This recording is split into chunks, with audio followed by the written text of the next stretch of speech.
और उस इलाके को वाइल्ड लाइफ सेंचुरी के तौर पे विकसित करेंगे। उससे उनको पीछे हटना पड़ा। ये 2019 में ही हो जाना चाहिए था, लेकिन जानबूझकर, ताकि जो पाप लोगों ने किया था उस पाप का घड़ा दूसरे पर फोड़ने की जो उनकी मंशा थी वो कामयाब नहीं हो पाया। हम लोग शुरू से इस बात को कहते आए कि 200 साल से ऊपर जो परंपरा है, जो व्यवस्थाएं बनी हुई है, उस व्यवस्था के साथ छेड़छाड़ नहीं होना चाहिए। लेकिन जैसे ही भारत सरकार को एहसास हुआ कि उनके गृह मंत्री झारखंड दौरा पे आ रहे हैं,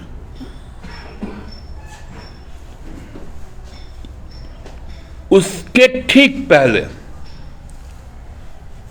ये कपट भरा चाल चला गया। लेकिन भारतीय जनता पार्टी को की नीयत को समझना बड़ा मुश्किल है। ये लोगों को आपस में उलझाने के लिए, सामाजिक बनावट को उधेड़ने के लिए हर वक्त तैयारी करते रहती है।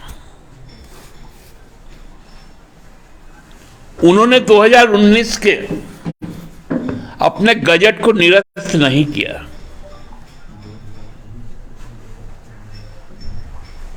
यही बात हम लोग शुरू से कह रहे हैं कि आप 2019 के अपने बजट का आप निरस्त कीजिए। उन्होंने रोक लगाने की बात की। इस चाल को जैन समाज को समझना पड़ेगा।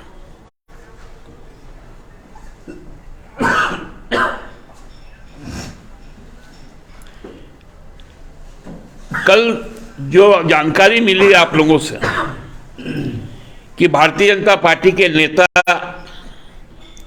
और इस देश के गृह मंत्री कल शायद चाईबासा जाएंगे, और चाईबासा जाने के लिए वो आज ही रांची आ जा रहे हैं।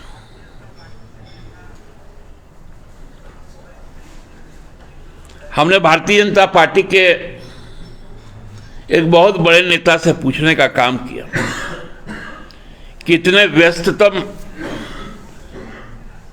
कार्यक्रम के बीच में एक दिन पूर्व रांची आने का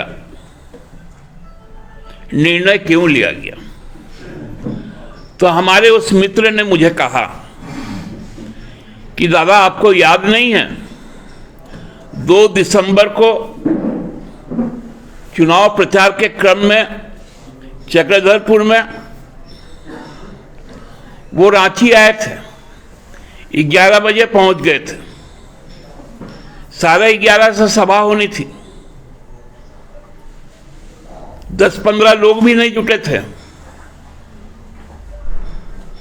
तब जाके 3:30 बजे लगभग बाजार से लेकर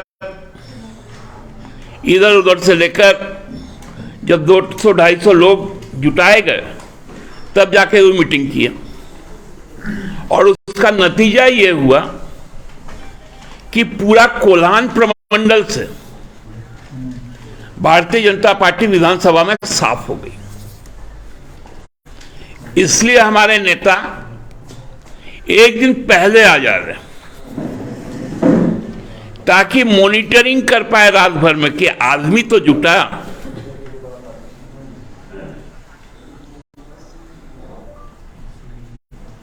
आज से ही लोगों को भेजना शुरू कर दिया गया। अब माननीय गृह मंत्री जी को, भारतीय जनता पार्टी के नेता आदमी जुटाने के लिए एक दिन पहले कहीं जाना पड़ता है। यह हो गई है भारतीय जनता पार्टी की स्थिति। हम तो कहते हैं फिर भी ठीक है, आप आइए, लेकिन आके थोड़ा बताइए कि सरना धर्म कोड पर आपके सरकार की और आपके पार्टी की राय क्या है। 1932 के पहचान पर, खतियानी पहचान पर आपकी अपनी पार्टी की और भारत सरकार की सोच क्या है। 27% ओबीसी आरक्षण पर आपकी पार्टी और आपकी सरकार की सोच क्या है। क्या भारत सरकार आगामी बजट सत्र में 9वीं अनुसूची के अंदर सरना धर्म कोड, 32 का खतियान और उसकी पहचान और 27% ओबीसी आरक्षण को समायोजित करेगी या नहीं करेगी? इस पर तो बताना पड़ेगा, और इस पर भी बताना पड़ेगा आपको कि आपने जैन धर्म के जो सर्वोच्च पवित्र स्थल है, उसमें किस परिस्थिति में 2019 पर उसको अभयारण्य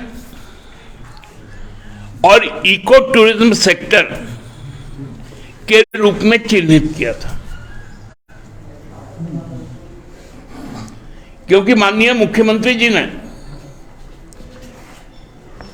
जिन संदर्भों को उल्लेखित किया है अपने पत्र में, वो आपके पास है।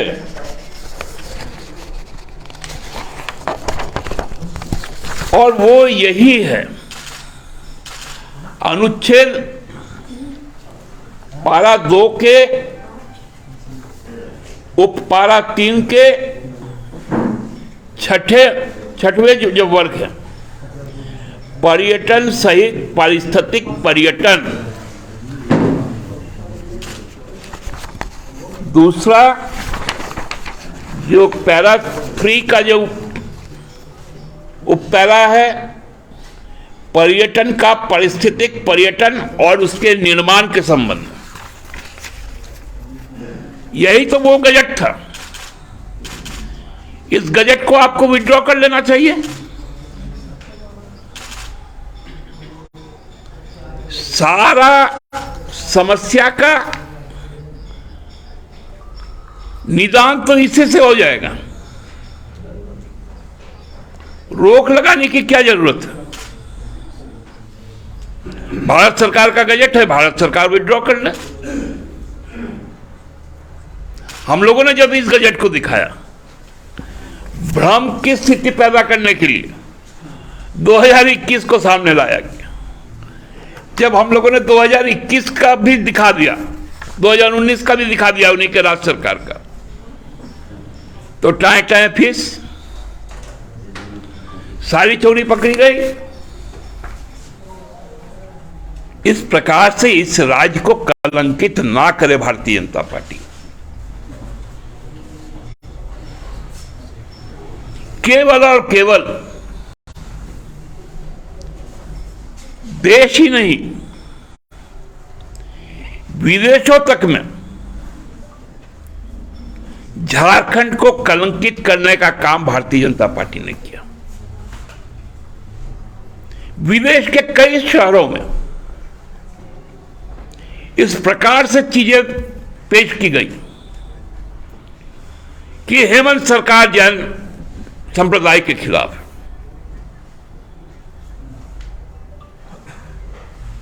राज्य सरकार पर्यटन स्थल समाप्त करें। अरे करे भारत सरकार, मतलब करे कोई और भरे कोई।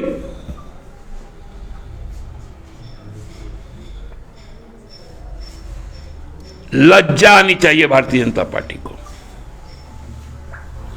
और कल माननीय अमित शाह जी को इस बात का भी जवाब देना चाहिए कि ऐसी कौन सी परिस्थिति थी कि आपको इस तरह के धार्मिक भावनाओं से छेड़छाड़ करने का कदम उठाना पड़ा था। हम लोग चाहेंगे कल माननीय गृहमंत्री जी और भाजपा के नेता जब आएंगे तो ये जो 4 सवाल हमने किए, यह बजट क्यों, और अगला बजट में 9वीं सूची में खतियानी पहचान 32 का ओबीसी आरक्षण और सरना धर्म कोड आएगा या नहीं आएगा, इस पर अपनी राय रख दे। धन्यवाद। दादा, ये जो मुख्यमंत्री कल पत्र लिखे हैं, नहीं लगता है कुछ लेट हो गया मुख्यमंत्री को भेजने में? क्योंकि एक तो जन मुनि पहले ही स्वर सुधार गए, फिर आज भी निधन हो गया। देखिए, वो दुखद है, कितनी कभी जाना, लेकिन वो मामला नहीं है। मामला है कि आप 20 तारीख को, हाँ 20 तारीख को, 20 दिसंबर को जब जैन धर्म को मानने वाले लोग माननीय मुख्यमंत्री से मिलने का काम किया, ठीक उसके बाद 21 को ही राज्य सरकार ने उस पर संज्ञान लेते हुए अपना पत्र भेज दिया था कि वहां पर किसी भी तरह की कोई आपत्तिजनक घटना ना हो और वो पवित्र स्थान की पवित्रता बनाए रखी जानी चाहिए। 20 के बाद 21 को ही, और उसके बाद आप लोग जानते हैं कि माननीय मुख्यमंत्री जी भी व्यस्त रहे, और जब फिर से समाज के लोग उनसे मिलने का काम किए, तब जाके उन्होंने कल उस चिट्ठी को लिखा। हमको लगता है इतना जल्दी किसी भी स्थिति पर काम करना एकमात्र हेमंत सोरेन से ही संभव है, नहीं तो 2019 का गलती सुधारने के लिए 23 लगता है क्या? तो सवाल तो उनसे होना चाहिए। बाबूलाल ने कहा कि जो काम राज्य सरकार को करना था वो केंद्र सरकार ने किया। पारसनाथ को लेकर उन्होंने कहा। बाबूलाल जी बहुत विद्वान व्यक्ति हैं, बहुत विद्वान है, वन पर्यावरण मंत्री भी रहे हैं। और आप बताइए, भारत सरकार का बजट किस नियम के तहत राज्य सरकार वापस लेगी? आपकी पार्टी के नेता है लोकेन हेम्ब्रमूथ, कह रहे वो पूरी जगह ही आदिवासियों की है। उनका नाम बदलने का मांग किया उन्होंने। लोकेन ने कहा कि मरान गुरु नाम दिया जाना चाहिए पारसनाथ को नए सिरे से। देखिए, जगह का नाम ओरिजिनली पारसनाथ ही है।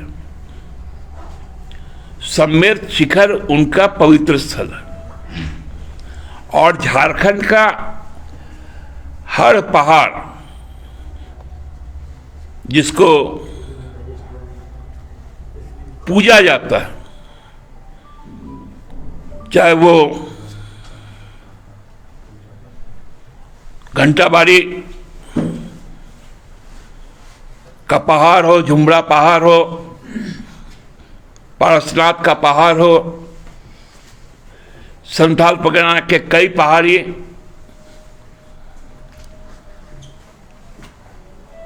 चाहे बिरसा मुंडा का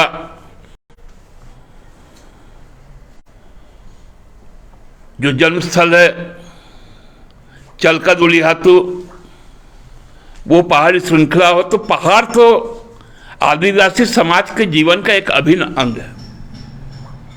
अच्छा, वहाँ पे एक जो धार्मिक स्थल है आदिवासी ट्राइबल का, उसका जो एक तरह से शिलान्यास जो है बाबूलाल मरांडी ने